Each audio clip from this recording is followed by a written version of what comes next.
ये तो पार्ट 2 में फिर से सबको वेलकम बोलते हैं। तो फार्म की व्यू चेक कर लेते हैं। रियाज भाई भी खड़े हैं, पानी भर रहे हैं जानवर की केयर के लिए। तो रियाज भाई क्या हाल चाल है? ज़बरदस्त। तो जानवर कैसे जा रहे हैं अभी? अच्छे जा रहे हैं। असील को कहीं बाहर छोड़ा हुआ है क्या है? बाहर छोड़ा हुआ है। तो चाचू लगे हैं हमारे, देखें चूज़ों के लिए कुछ ढूंढ रहे हैं। तो पूछते हैं इनसे क्या कर रहे हैं आप यहाँ पे? कंपोस्ट में ढूंढ रहा हूँ ना, इसमें छोटे छोटे वो होंगे, कीड़े होंगे, ताकि ये जो ना इनको अच्छा इजीली जो ना, क्योंकि इसमें प्रोटीन वैल्यू बहुत ज़्यादा होती है। अच्छा, तो ये उसामा की मैंने एक वीडियो देखी, थोड़ा सा इनको हटा देते हैं वहाँ से क्योंकि इसके पाँव के नीचे ना आ जाए। अच्छा दोस्तों, ये उसामा के जो है ना, मैंने 3 चिक्स देखे, 5 अंडे इनके ज़ाया हो गए। तो मैंने इसको फ़ोन भी किया था, मैंने कहा कि आपके जो ना अनफर्टिलिटी का इशू आपके पास आ रहा है, तो आप इसको कंट्रोल करें। तो उसने कहा अंकल मैं किस तरह कंट्रोल करूं? तो मैंने कहा आपके पास बहुत अच्छे अच्छे ब्रीडर मौजूद है मेल, तो आप उसी फीमेल को जो ना आप सुबह एक के साथ छोड़ें, दोपहर में दूसरे के साथ छोड़ें, शाम को तीसरे ब्रीडर के साथ छोड़ें। आपके पास मल्टीपल ब्रीडर्स पड़े हुए हैं अच्छे, बहुत अच्छे आला क्वालिटी के ब्लड लाइन जो है ना फाइटर ब्लड लाइन के हैं, तो आपका अनफर्टिलिटी इशू आपका ख़त्म हो जाएगा। सही है। दूसरी बात, जो मैंने अंडों की हालत देखी, तो उसामा से मैंने कहा कि आपके कुछ एक, क्योंकि इसके साथ एक ब्रीडर लगा था, तो इसका मतलब 3 बच्चे पैदा हो गए, 5 अंडे ज़ाया हो गए। तो इसका मतलब है कि कुछ मल्टीवाइटमिन्स की कमी थी, चाहे फीमेल में समझे, मेल में। तो आप लोग जो है ना विटासोल सुपर के नाम से मल्टीवाइटमिन मिलता है, तो आपने वो देना है पानी में, समझ आ गई है? तो 1 लीटर में आपने ज़्यादा नहीं देना, सिर्फ 1 चुटकी डालना है। सही, मल्टीवाइटमिन ज़्यादा इतने सा तो डालना है। तो आप जो है ना आप उनको इससे इसकी मिनरल एंड वाइटामिन्स एंड जो है ना जब भरपूर हो जाएंगे, तो ये आपको फर्टाइल एग्स भी देंगे। मेल जो है ना दूध भी डालना शुरू कर देगा, और फीमेल में जो है ना अंडे की सलाहियत भी बढ़ जाएगी, अंडे की क्वालिटी भी बढ़ जाएगी। जब अंडे की क्वालिटी बेहतर हो जाएगी तो उससे एक सेहतमंद चिक्स निकलेगा। तो और जब मेल में आप इस्तेमाल करोगे मल्टीवाइटामिन को, तो उससे क्या होगा कि जो है ना उसके जो है ना स्पर्म्स जो है ना एक्टिव स्पर्म्स वो ज़्यादा क्रिएट करेगा, पैदा करेगा, तो उससे भी आपके इनफर्टिलिटी का इशू ख़त्म हो जाएगा। तो ये हमें बता दिया इस मसले के बारे में, लेकिन हमें कैसे पता चलेगा कि फ़ीमेल में ज़्यादा मसला था या हमारे मेल में मसला था, जो अंडा अनफर्टाइल हुआ है या बच्चा मर चुका है अंडे में? हाँ, ये बहुत अच्छा क्वेश्चन आपने किया। जो मेरे जितने भी दोस्त हैं, चाहे मेरे इंडिया वाले दोस्त हैं जो मुर्ख परवर है, चाहे पाकिस्तान वाले, इन बात को आप जो है ना बहुत अच्छी तरीके से आप याद करें कि जब आपने अंडा तोड़ा, यानी 21 दिन तक उसने सीने के नीचे अंडा मतलब इनक्यूबेट किया, सेहब अंडा को गर्म किया, मतलब है कि उसको टेम्परेचर उसको मिला। लेकिन अगर आपने अंडा तोड़ दिया और अंडा बिल्कुल सही सलामत निकले, जिस तरह फ्रेश एग होता है, उस स्मेल भी ना आता हो, रोटन एग ना हो, तो समझ लेना कि आपके मेल में जो है ना स्पर्म्स की कमी है। मतलब है कि वो बूथ नहीं डाल रहा, जिस इंग्लिश में बोलते हैं एजोस्पर्मिया, तो उसको एजोस्पर्मिया के शिकार है। तो आप जो है ना उस मेल के जो है ना बूथ ना डालने की वजह से आपके अंडे ज़ाया हो रहे हैं। उसामा का एक बर्ड जो कि बहुत अच्छा बर्ड था, उसके साथ अभी मेरा ख्याल वो तैयार कर रहा है, तो जो है ना शिकरा पेयर जो मैंने बताया था आपको। हाँ, तो उस पर मैं उस वीडियो भी मैंने देखी थी, तो उसमें जो है ना मेल जो है ना बूथ नहीं डाल रहा है। सही है। तो उसमें भी आप पहले कोशिश करें कि मल्टीवाइटामिन दे, जैसे विटासोल सुपर मैंने बोल दिया।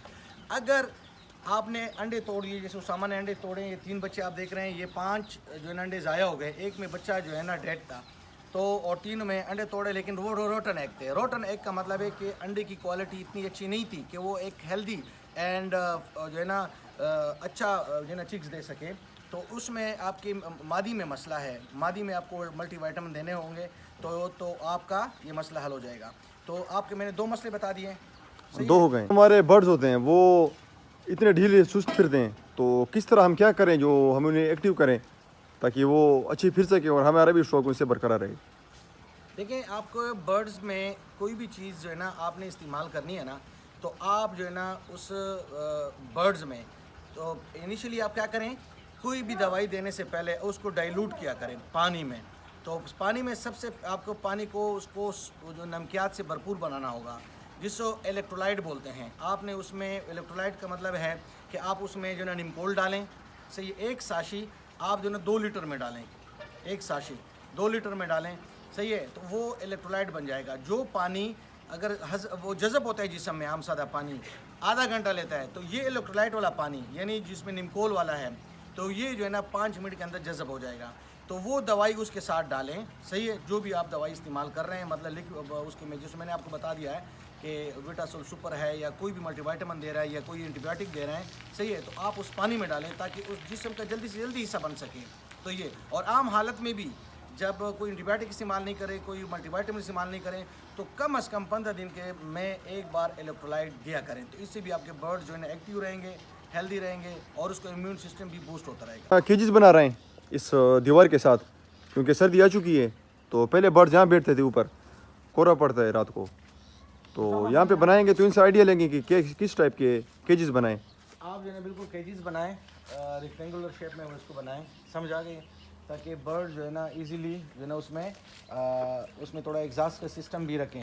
बर्ड्स को सर्दी भी लगती है, लेकिन आपने उसमें जो है ना एग्जॉस्ट का सिस्टम भी रखना है, ताकि जो है ना वो जो नमी जो उनका बेड होता है, सर्दियाँ आ रही है जहाँ पे वो मतलब फर्श जो होता है, तो आपने दूसरे दिन बाद चेंज करना है, क्योंकि नमी में जब ये ब्रीड करते हैं तो बहुत मुश्किल से खुश्क होते हैं सर्दियों में, तो उसमें बैक्टीरिया के पलने पुलने के चांसेस बहुत बढ़ जाते हैं। जब वो निकलते हैं, पाँव में बीट लगी होती है, अमूमन जब नीचे से आपने दाना फेंका होता है तो वो पाँव के नीचे आ जाता है, तो वो बैक्टीरिया उस खाने के अंदर से या जिस पानी में पाँव रख देते हैं कूला पानी, तो वो जो है ना पानी पी लेते हैं, बैक्टीरिया उसके अंदर चली जाती है और आपका बर्ड्स बीमार होना शुरू हो जाता है और सफ़ेद सफ़ेद बीटे देना शुरू कर देता है। दूसरी बात, पानी उतना दें बर्ड्स को जिसने उन्हें पिया, तो आपने उसको क्या कर दिया, वापस उंडेल के उसको खुश्क कर दिया। यानी तब उसके लिए बिल्कुल इस तरह पानी ना रखें कि एक बर्ड आया उसने उसमें पाँव भी डाल दिए है, तो उमूमन जो है ना ये अपने बैक्टीरिया कैरी होता है, यानी एक जगह से दूसरी जगह जा सकता है, सही है। और साथ साथ क्या करना है, खुराक भी आप जो है ना जब दिया करें बर्ड्स को, तो चारा उसमें ज़रूर, यानी पालक हो गए, आपका जो है ना जो सब्जियां अवेलेबल हो जाते कि ना, हमारे बर्ड्स भी साथ साथ ये खाते रहते हैं, तो कम से कम ये जो है ना 30% जो है ना ये बर्ड जो है ना चारे से भी अपने प्रोटीन और वाइटामिन जो है ना हासिल करते हैं। 70% आपने दूसरा और 30% आपने कुछ करने के चारे वाली चीज़ें, उसमें मैग्नीशियम भी होता है, कैल्शियम, बहुत सारी जो है ना चीज़ें इसमें होती है, तो आपका एक बैलेंस डाइट बन जाता है। जी, तो अभी हम केजेस बना रहे हैं, तो आप ये भी हमें बता दें कि कितना हम साइज़ रखें केज का। अच्छा, ये आप अगर अच्छा साइज़ रखें 4x5 रखें इसका साइज़, 4x5 है। 4x5, और उसका जो है ना मुर्गे के जो उसका हाइट है, मुर्गे का हाइट, उससे आपने 1 फुट ऊंचा रखना है, ताकि वो क्रॉस कर सके या फिर सके बीच में। फिर सके, सही है। आपने 1 फुट ऊंचा उसको रखना है, मतलब है कि आप बर्ड वो ऊंचाई उसकी 3 फुट रखें, सही है। ज़बरदस्त। तो नीचे कुछ बेड टाइप क्या बिछाना है? बेड आपने क्या करना है कि अमूमन जो आप भूसा, आपके पास भूसा है तो आप वो रख दें, लेकिन आपको अपने सर्दियों में हर जो है ना तीसरे दिन बाद, दूसरे दिन बाद आपने उसको चेंज करना है, समझा कि, और ड्राई रखना है, सही है। कोशिश करें कि जब तक आपका फर्श गीला होगा तो आपके मसले होंगे, आपके बर्ड्स में बीमारियां होंगी। आपको ये केयर, क्योंकि बर्ड्स जो है ना रखना आसान काम है, उसका केयर करना मुश्किल काम है। लोग वो जो कहते हैं मेरे बर्ड्स बीमार हो गए, मुझे ये मसला हो गया, मुझे वो मसला हो गया, तो ये पुअर केयर की और पुअर संभाल की वजह से होता है। आपने चेक कर लिया हमारे चाचू है थे। उम्मीद है आपको हमारी वीडियो पसंद आई होगी। ये पार्ट 2 था, क्योंकि हमारी जो व्लॉग था वो बहुत ज़्यादा लंबा हो रहा था, तो पहले पार्ट 1 बनाया था, पार्ट 2 भी बनाया। इनसे कुछ सवाल पूछें, उम्मीद है आपने कुछ सीखा भी होगा, मैंने भी सीखा है। तो इसी तरह हम अपने एक्सपीरियंस को क्या कहते हैं इन्हेंस करते रहेंगे और आपको भी कुछ बताते रहेंगे। तो उम्मीद है आपको हमारा व्लॉग पसंद आया होगा। तो अगली वीडियो में मिलते हैं। अगली वीडियो तक के लिए अल्लाह हाफिज़।